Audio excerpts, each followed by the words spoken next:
tudo bem com vocês? Nas aulas anteriores, nós estudamos a origem do teatro e, na última aula, nós conhecemos a biografia de um artista chamado Charles Chaplin. A professora até pediu para que vocês fizessem um desenho sobre esse artista e escrevessem alguma frase sobre o mesmo. Muito bem para quem já fez, a professora está vendo e assim que possível devolvo para todos vocês, ok?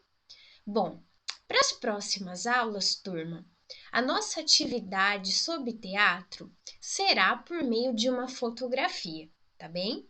Para isso, a professora hoje preparou um conteúdo, algumas dicas para essas produções fotográficas de vocês, tá bem? Então vamos lá, que tem muita coisa legal para hoje.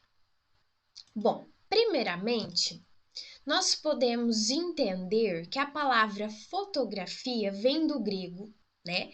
E significa de fotos, né? Luz e grafia, né? Que significa marca ou desenho, ou seja, fotografia significa desenhar com luz. Tá bem, pessoal? Então, é uma forma de desenho que utiliza luz, sombra, volumes, texturas e que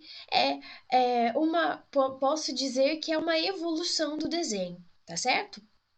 Tenho aqui mostrando para vocês uma máquina fotográfica antiga, né? E as primeiras máquinas fotográficas, elas se chamavam daguerreótipo, certo? Vejam este modelo, gente, né? A gente nem chegou a conhecer, mas é uma das primeiras câmeras fotográficas. Coloquei aqui uma imagem para vocês. Coloquei também a primeira fotografia produzida na humanidade. As primeiras fotos, elas ainda não tinham essa capacidade de captar a cor, né? A cor, quando eu digo a cor, eu digo a sua multiplicidade, né? A sua policromia. As únicas cores que apareciam eram preto e branco. Olha o lugar que foi tirado essa foto, né, pessoal? Então a gente percebe que a fotografia avançou muito, né, com os anos, com o passar dos anos, certo? Bom, para a gente entender um pouquinho, né, do trabalho que a gente vai fazer, eu vou explorar com vocês alguns conceitos, tá, para a produção da foto que cada um vai fazer. É muito importante que nós pensemos aí no conceito de luz e sombra, tá? É possível que você faça uma boa fotografia explorando esse conceito. Observe aqui, ó, o centro da imagem do cachorrinho, né? Ora, nós temos uma parte iluminada no rosto, ora uma parte menos iluminada e a gente vai percebendo várias tonalidades, né, da luz e da sombra nessa foto. Essa foto está preta e branca e mesmo assim ela passa uma informação legal, ela tem, né, uma comunicação bacana. E é isso que é importante em uma foto, tá, pessoal? Nós explorarmos os efeitos de luz e sombra. Olha, por exemplo, essa fotografia, que foi explorado o efeito silhueta. O sol está aqui atrás, né? A pessoa e a câmera está aqui na frente. Então, a pessoa que está fotografando, ela captura a sombra da pessoa, certo? E é possível nós conseguirmos efeitos, fotos incríveis com esse efeito, o efeito silhueta, tá bem? Uma outra possibilidade é nós explorarmos a textura do objeto. E aí, quando a gente, né, aqui no caso é o animalzinho, a gente explora a textura, né, que essas características da pele, da superfície, eu posso também explorar a textura no meu entorno. Então, se eu quero destacar o meu objeto, eu posso utilizar um fundo liso, tá?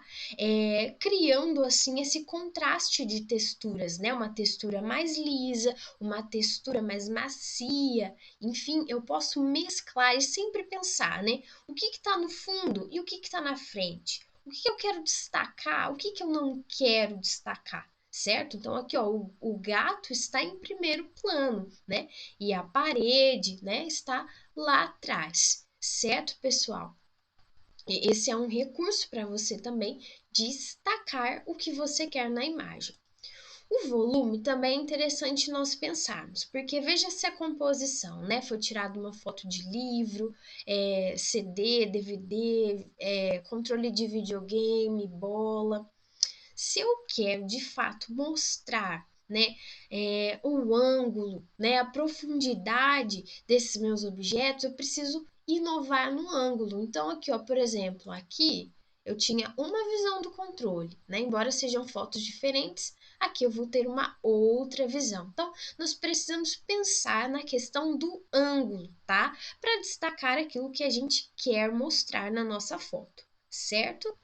Uma outra questão muito importante é o enquadramento. No celular e em algumas câmeras também, é possível você habilitar as grades, tá? Por um tempo na foto, né? Porque aí você consegue tirar uma fotografia mais certinha, que não fique torta, tá? No ângulo. Então, essa é uma dica bem legal, tá, pessoal? Habilitar o modo de grade no seu celular, tá bem? Um outro conceito interessante que tem como lá nas primeiras imagens é você explorar a monocromia, né? Que é a utilização de uma única cor, tá? E aí nós vamos ter a luz e a sombra por meio dessa única cor. É possível também você explorar a policromia e aí tirar uma foto colorida, né? Explorando as várias tonalidades possíveis daquela foto, certo? A nossa proposta será a seguinte: vamos produzir duas fotografias com objetos pequenos ou médios. Como assim, prof? Não serão pessoas ainda, tá? Nós vamos explorar utilizando objetos. E aí é muito interessante você pensar no objeto e no fundo, tá bem? Da composição. Aqui eu tenho um outro exemplo, tá? Se eu posso tirar de objetos pequenos e torná-los grandiosos aí na minha foto. Vai muito da nossa criatividade e atenção. Olha aqui um recurso bem interessante, que é você explorar o fundo infinito. O fundo infinito, pessoal, permite que não tenha uma linha lá no fundo marcando o fim do chão e do céu, do teto, da parede, enfim.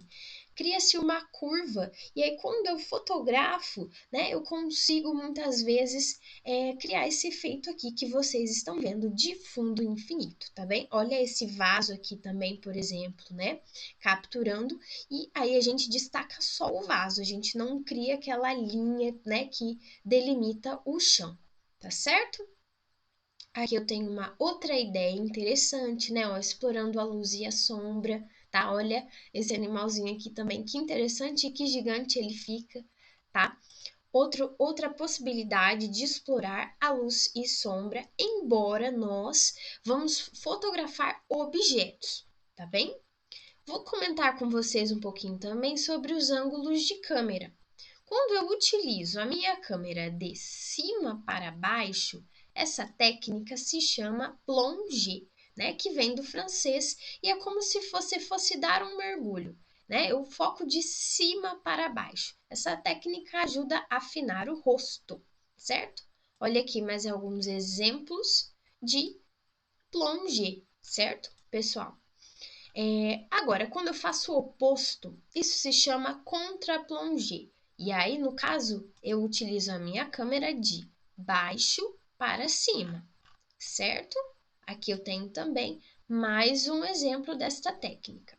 Eu posso também explorar a minha câmera com a lente frontal, né? De frente para o objeto, para aquilo que eu estou fotografando, certo? Bom, pessoal, aqui são algumas dicas que vão nos ajudar para a produção dessa atividade de hoje, certo? E a da semana que vem.